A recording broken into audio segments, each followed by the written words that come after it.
studio, we have Moses Abolade.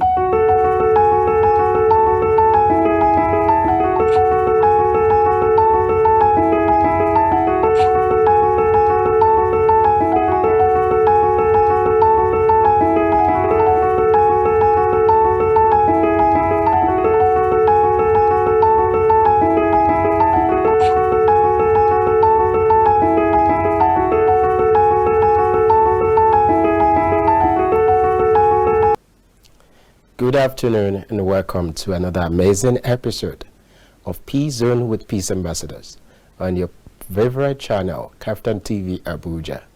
And just like how we always ask you, how are you doing today? I hope you're peaceful with yourself, others, and the environment. Hope you're ensuring justice, security, and development in your space. And on Peace Zone today, we'll be looking at the role of quality education in preventing violent conflict. I am Moses Abolade, your peace building facilitator and host. Thank you very much for joining me. And it's a great time when our Muslim brothers and sisters, they are embarking on the Ramadan. And I want to tell you, it's a good time to also show more love, show more kindness, and be more peaceful within yourself and with other people. So because of time, we have a lot to do today. So let's begin. On this episode of Peace Zone, we'll be educating ourselves on how to manage conflict and live happily with ourselves and with other people. Notably, Peace Zone is a program designed and implemented by Peace Education and Practice Network PEPNET in partnership with KAFTAN TV Abuja.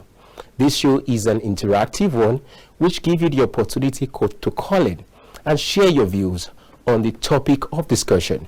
You can share your thoughts via pzone2023@gmail.com, and you can also call in during the show to engage us in the conversation via the following number, the studio line, which is 081 09661910. And for sponsorship, you can also call in for that. And we believe that we need to do more so that we can sustain this particular show, so that we can increase peace in our society. Once again, thank you for joining in on today's episode. Now, over this particular period, there's been a whole lot of talk on what system we are using, and we'll be looking at education today. So I have a co-host, I have a guest, sorry, my co-host possibly couldn't make it because of some challenges, but we are going to be doing this very fine.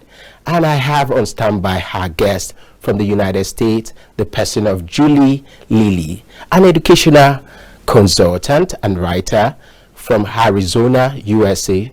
Julie is a peace and justice-centered educator who cares deeply about helping to evolve our education system in United States and globally. And she's also passionate about Africa, connected with the tenets of peace education throughout her life, with over 15 years of teaching and leading experience in diverse school settings in the United States and Mexico.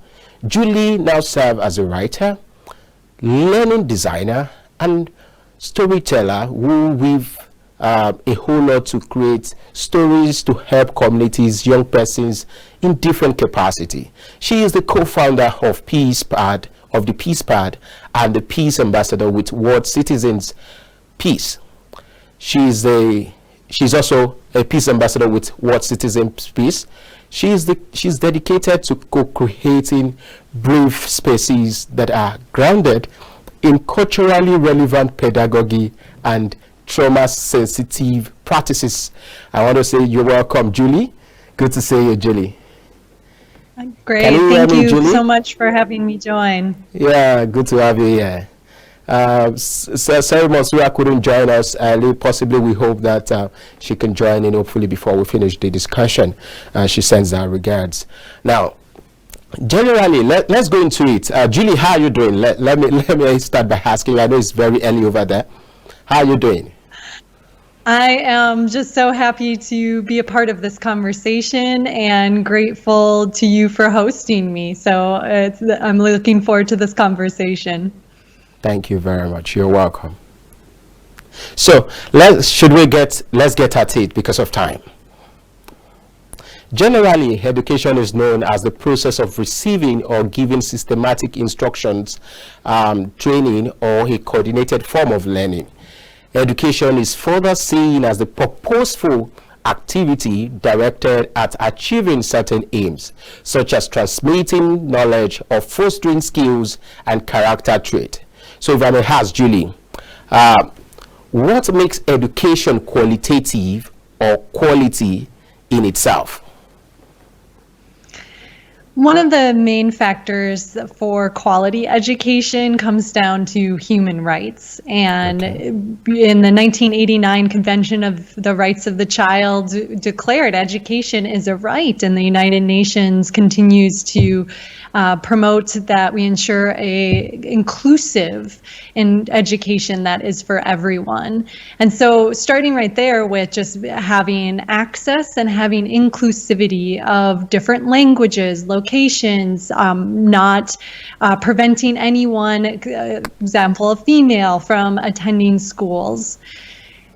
In addition to that, having a quality education requires training for teachers, for leaders, for all of us who are working with youth or children. And a quality education really goes beyond just mathematics or reading and writing, but it really also is preparation for life. So socio-emotional skills, becoming a lifelong learner, having a mindset that you know you're going to grow and continue to change, and creativity being really fostered. Those are all part of the freedom that we all have to learn. Thank you for that profound answer. And I will want to touch on something when you talk about lifelong learner. And because over time people believe that it is schooling that is education, so I want you to touch more on that, how we can see education broadly beyond just schooling. I would like to hear from you what aspect of education makes it broader than just going to school and learning mathematics, just like you said, and seeing how you can connect that with how education can be so qualitative in itself. Yeah, and I think right here that we really get in touch with different levels of humanity and which education is serving. And that's from the intrapersonal level, starting at the self and having a sense of calm, having a sense of inner peace, knowing yourself, having self-awareness, having tools for managing or regulating yourself, and really finding your relationship with yourself and how you show up in the world. So a quality education starts with those foundations of what is really inner peace, and then builds to other levels of humanity like interpersonal. So when we are talking with others, that we can have differing views and we can still engage in dialogue without violence. Really, we start thinking at these next levels of what is in consideration for the collective good. And so that moves in our levels of humanity to institutional levels, which like here in the United States is formal schooling, but also the cultural levels. You know, you think about whether it's youth or outside of school, how we depict peace, how we depict violence, and moving that through our different levels of humanity. So really starting at the foundation of the intrapersonal, or having deep self-awareness of knowing who you are and the multifacets and intersections of identity that can exist. Well, I love the fact that you touch a whole lot of things that has to do with calmness, inner peace, and that we can touch on different identity that we gain from different forms of learning. So that leads to the next question. General knowledge has education types to be formal, formal in the sense of the kind of education that take place in education or a training institution like the schooling, just like we mentioned earlier, in a schooling system which is usually structured by curriculum, aims, and objectives. We don't want formal education to be that kind of education that operates a flexible model of education, which is often community-based, work-based. It might also be a civil society-based setting. And the informal education which take place in daily life activities, in the family, marketplace, streets, even public gatherings, newsstand, or some, we can say the newspapers, vendors, and all that. So, Julie, I would like you to explain which of these types of education can be considered most impactful in attempting to make a social change process happen in any space we find ourselves. I think you touched on something really important in this question, in that there are many types of education, and that ultimately we are all teachers just as we are all learners. And so having that mindset of whether you're a parent or a caregiver or a family member or a community member, that we're all role models, we're all mentors with each other, and really having that connection is our first spot of how do we create social change, is through a sense of connection and belonging with each other. And education comes preceding social change. So the aspects that we're speaking today, then over time, over spaces, then that yields positive social change through peace building, for example. Okay. And in my work, we really focus on trauma-sensitive strategies and culturally relevant strategies, so that when we show up with whether it's curriculum or just working and talking with each other, that multiple perspectives are present and that histories are honored, and we also are keeping a focus on empowerment and getting to know each other. So a framework I'd love to offer to everyone listening is through the peace actions, and the 5 peace actions. Okay. Yeah, and these peace actions were created by an organization called World Citizen Peace, who you mentioned I'm a peace ambassador with. Yeah. And these 5 peace actions really offer an opportunity, whether you're in formal education, informal, community level engagement, but they are to seek peace within yourself and others, reaching out in service, protect our environment, respect diversity, and be a responsible citizen of the world. And it is our belief in our work that that these peace actions being lived out, whether it's from a perspective at school or at home or within the community, really is going to be a way to create impactful social change. Well, thank you for that. And I love the fact that you integrated a whole lot of things in answering that. So let's go straight to the next question, which is, what is the relationship between education and violent conflict? Yeah, this is a really deep one, and I want to just start with yes. So we will touch on some of the key points here, but I think the way maybe to start is thinking about what are some of the root causes. And there's many different theories for root causes of aggression and of violence. And I'll just touch on a few that I think, especially when we think about conflict zones, not having basic needs, basic rights being met or addressed. That's a huge source of conflict. That often creates a lot of frustration, anger, and of course, fear. And so trauma, post-traumatic stress disorder, prejudice, biases, hate, a competition for resources or power, all of these are contributors to then violence and aggression that we see. So going back to what is the relationship between education and violent conflict? Well, that's where we can think about these different levels of humanity and how are we learning different strategies, different practices that can really allow us to listen to each other, to dialogue with each other, and then to take peace action. So as an example, that might be gender equality. Is everyone able to attend some type of schooling? And what does that mean economically? Are these safe spaces? And so education and violent conflict are both preventative, restorative, and then can create future opportunities. And I think, Moses, you know that violence breeds more violence. And so we also want to keep in mind that there is often a hidden curriculum that can happen. Can I hear you? Oh, yeah, I'm still here. Are you okay, I can hear you now. Go ahead. All right.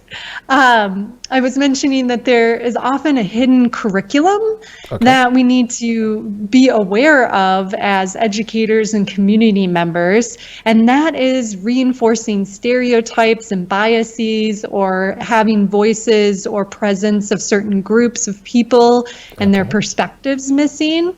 So in order to really address these root causes of violent conflict, education can both be preventative and restorative in nature. Okay, thank you very much for that. Because of time, we'll go on a short break now. And when we come back, we'll continue our discussion with Lillie, and his educational consultant with the Peace Pad, United States of America. And I'm sure that you will get more of what is yet to deliver. Thank you very much and stay tuned. PEPNET, in collaboration with KAFTAN TV, presents Peace Zone with Peace Ambassadors. And today is World Peace Day, and with us in the studio we have Moses Abolade, Peace Education and Practice Network Executive Director. Welcome to the studio with us, sir. Thank you very much. It is a weekly show designed to share peace knowledge and skills, discuss national, continental and global trends, and provide for mediation time where you can share your conflict situation with professional peace ambassadors and mediators. This zone commences on your screen from February 3rd, 2023 every Friday between 3:30 p.m. to 4 p.m. Channel 124 on Star Times. For partnership or sponsorship and further inquiries, contact. You're welcome back to the Peace Zone, which is a discussion between myself and Lillie from the United States of America. We're discussing the role of quality education in preventing violent conflict. And we are bringing her because she's an expert in education and also in peace building. And we want to do a comparative analysis of how it works in some climes and how we can transfer some of those ideas to regions, other regions of the world. Julie, are you there? I am. Thank you very much. So let's go straight to the other questions. You've explained some things around how the process of education is important, how it connects to violent conflict. So can we get some examples of how and where education has really prevented violent conflict across the globe, so we can tie that with other contexts affected with violent conflict right now? Absolutely. I want to honor within this question that we are still evolving as humans to reach this goal of truly preventing violent conflict across the globe. And going back to those peace actions, being a responsible global citizen is a part of that. And so certainly our educators who are on the ground, in particular in conflict zones that have transitioned, can provide even further context here. But I'll just add a little bit of what I know from some of the research is that first, quality education for all if that is not available, that can lead to extremism. That can increase vulnerability for trafficking, sexual exploitation, recruitment of child soldiers or child labor. And so I think we have a lot of evidence of what happens when there isn't quality education. And so on the flip side, when there is quality education, we see, like here in the United States, we see reductions in school violence with the implementation of restorative practices. And those might be things like peace circles or different processes for resolving conflict nonviolently. Okay. The World Bank also provides an excellent couple of examples. So one out of the Democratic Republic of Congo, where a lot of political instability and prohibitive education costs. And so like Nigeria's move to free primary education, then eliminating fees, allowed for 200,000 teachers, 9 million students across 10 provinces who have now been able to benefit from more stability and more of a role of the government actually supporting now the schooling system, which is a prevention then for future violence. So I can give you a couple of other examples, but what I want to highlight here too is that this is an area that also needs more research in terms of the longer impacts of programs, how are we measuring outcomes, and what are those correlations? And that can be really challenging to do. And so I think that this is an area we want to also promote as peace learners. Okay. Because of time, let's just go to other questions. And this has to do with you and your contest. You're in Arizona right now, and we know the kind of mass shooting going on in different parts of the United States. I don't know how affected is Arizona, but I want us to know what challenges are facing quality education over there, and in comparison to how we can how you're mitigating those challenges, and how the rest of the world and other regions can also take a clue from that, so that we can have quality education in most parts of the world. Thank you, Moses, for right away naming gun violence, mass shootings, a huge challenge here in the United States.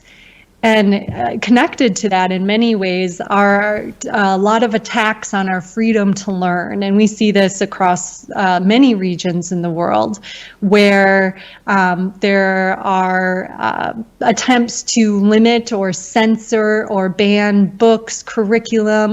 Myself here in Arizona, I was actually censored from the Arizona Department of Education teaching about peace education and justice education, along with other professionals who were teaching on trauma-sensitive strategies and educator wellness. So really these attacks on our freedom to learn are causing a lot of teachers to be burned out and leave the profession. And when we think about those challenges, we see that in different levels across the world. And so peace and justice education programs can actually provide a really strong antidote in response to those major challenges that we're seeing. Okay, because of time, can we quickly go to, based on your experience now, can we go to some examples of peace education actions or services or programs that can be done in violent conflict zones to reduce or mitigate either violent action that have been on ground or the one that are yet to take place in itself? Yeah, and I would say going back to those 5 peace actions, I'm offering that, and I work with Dr. Carrie Seeley to implement these as a framework for life, for school. And so right there you have a beautiful foundation for a framework of which we can build a full peace and justice education program. Another practice that I think is really powerful and certainly used throughout history with indigenous groups here in North America, current day North America, and around the world, And these are called peace circles. And peace circle practices are an opportunity for conflict transformation. Because as we come together in a circle and we have guidelines where only one speaker at a time, and really an emphasis on listening and being able to also have a space to speak your truth about a harm that's been experienced. So when we think about, especially in conflict zones, maybe bringing groups that haven't spoken together or have been engaged in violent conflict with each other, we can start with communication and dialogue through practices like peace circles that ultimately allow us to ask questions, to offer about our experience, and to explore what are some of these root causes of structural violence and inequities that really then focus us on systems and not just on an individual or a small group of people. But through that language of dialogue and listening, then we have a portal in which we can discuss harm and violence and also the antidotes to.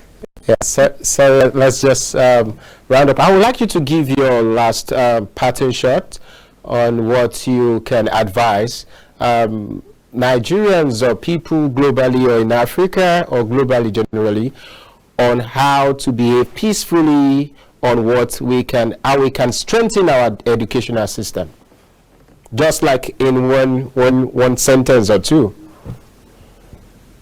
Yeah, there's certainly a lot of ways, and I think access, funding, having data to know what's working, what's not, and raising teaching profession to a higher level, like a doctor, that we have a high degree of respect, and definitely looking at what will benefit the needs of all and coordinating that at our local levels. So thank you very much. I want to say a big thank you to you for doing justice to the topic. And I hope that we have more sessions like this very soon. And I believe that when we call on you, either for projects, either for engagement like this, you'll be very, very willing to be a part of it. I would love to come back and keep up this important dialogue. So thank you again for having me. Thank you very much. Thank you very much. So special thanks to everyone who have joined in for this particular edition or episode of Peace Zone. And I believe that you've learned one thing or the other when it comes to quality education as it affects peace building generally. I want to tell you, please stay peaceful with yourself, stay peaceful with other people around you, live at peace. And when you do that, we can ensure peace globally. On this note, I want to say special thanks to KAFTAN TV management crew and also all other crew members that ensure that this episode is a success. Please stay peace with yourself, stay peaceful, stay secured, and stay developed. Bye for now.